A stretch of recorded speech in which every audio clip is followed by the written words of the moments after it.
لہٰذا یہ بات سمجھ میں آ گئی آج کہ پہلا علاج کیا ہے کہ آپ نے پیٹ کو پورا نہیں کھانا. اب یہ بات میں عرض کر دوں کہ یہ پتہ کیسے چلے گا؟ فٹا لے کے آدمی ناپے گا کہ 1/3 بھر لیا یا آدھا بھر لیا پورا بھر لیا. اس کی 2 علامتیں حضرت حکیم الامت مولانا اشرف علی تھانوی صاحب رحمہ اللہ نے بتائے. حضرت کا لقب بھی حکیم الامت تھا. حضرت نے فرمایا پہلی بات تو یہ ہے کہ ابھی بھوک باقی ہو کھانا چھوڑ دو, اس کی عادت ڈالو. عادت ڈالتے ڈالتے ڈالتے آپ کو پھر مشکل نہیں ہوگی. پھر کچھ دن مشکل ہوگی, 1 ہفتہ دل کرے گا نہاری بھی پڑے, قورمہ بھی پڑے, مرغ مسلم بھی ہے, روسٹ بھی ہے, اور تلاؤ بھی ہے, کڑاؤ بھی ہے, دل کرے گا.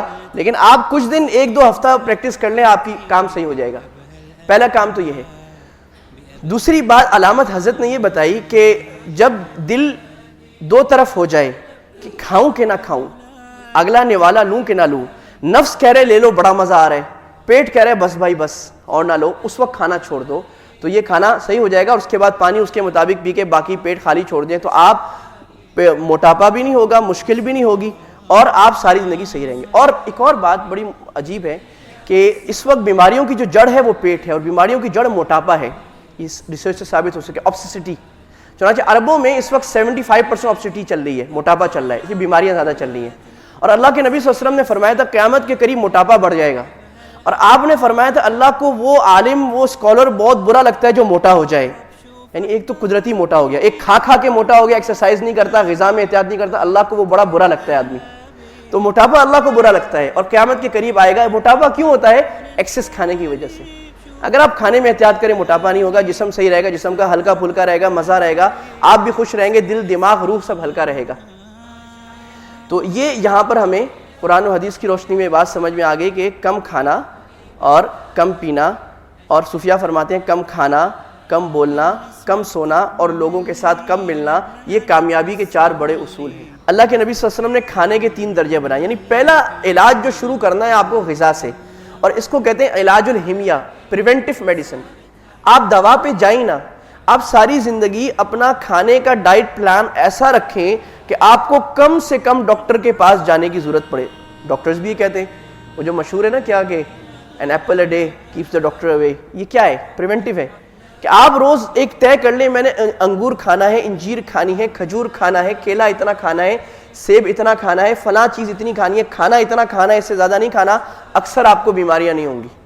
چنانچہ اللہ کے نبی صلی اللہ علیہ وسلم نے فرمایا کفا للمرء لقیمات یقمن بہ صلبہ. کھانے کا اصول یہ ہے کہ آدمی کے لیے تھوڑے سے لقمے کھانا کافی ہے جس سے اس کی کمر سیدھی رہے بس.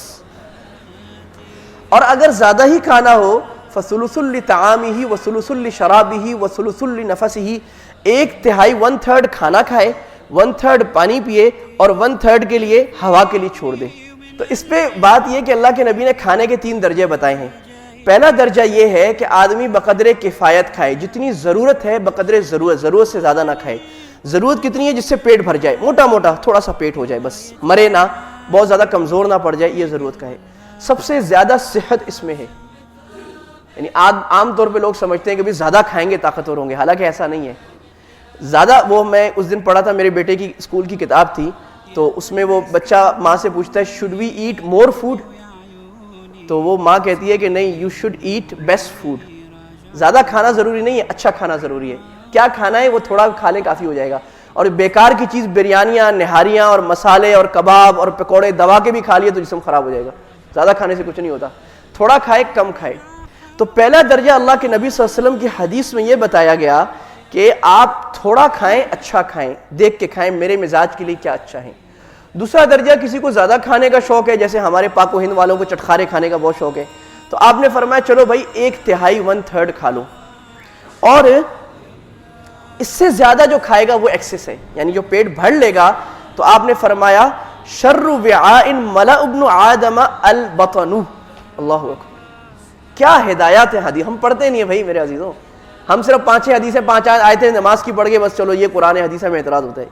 ساری زندگی کی ایک ایک بات اللہ کے نبی نے قرآن میں اور حدیث میں بتا دی ہے. تو آپ فرما رہے ہیں سب سے بدترین برتن جو آدمی کبھی بھرے یہ وہ برتن ہے جو پیٹ ہے. یعنی بھرنا دنیا میں کسی سب سے زیادہ کس چیز کا برا ہے, وہ پیٹ کا بھرنا سب سے زیادہ برا ہے. کیوں کہہ رہے ہیں اللہ کے نبی؟ اس لیے کہ ظاہر بھی خراب ہوگا, باطن بھی خراب ہوگا. پیٹ کی بیماریاں ہو جائیں گی, گیس ہو جائے گا, کولیسٹرول ہو جائے گا, بلڈ پریشر ہو جائے گا, شوگر شروع ہو جائے گا, جگر خراب, معدہ خراب. ایک مشین میں جتنی طاقت ہے جوسر میں آپ اس سے زیادہ ڈال دو وہ بوں آواز کرے گا. تو پیٹ کے جوسر میں آپ نے ضرورت سے زیادہ ڈال دیا, وہ لیور بھی آواز کرے گا, کڈنی بھی آواز کرے گی, خون بھی رک جائے گا, فیٹ زیادہ ہو جائے گا, چربی بننا شروع ہو جائے گی, جسم خراب ہونا شروع ہو جائے گا, آپ نے زیادہ جو ڈال دیا. پھر بیماریاں, پھر ڈاکٹروں کے چکر, پھر 6 دوائیاں, 8 دوائیاں صبح شام رات چل رہی ہیں, ساری زندگی ڈاکٹروں کا چکر, اور میڈیسن والوں کے بھی کمائی لگی ہوئی ہے.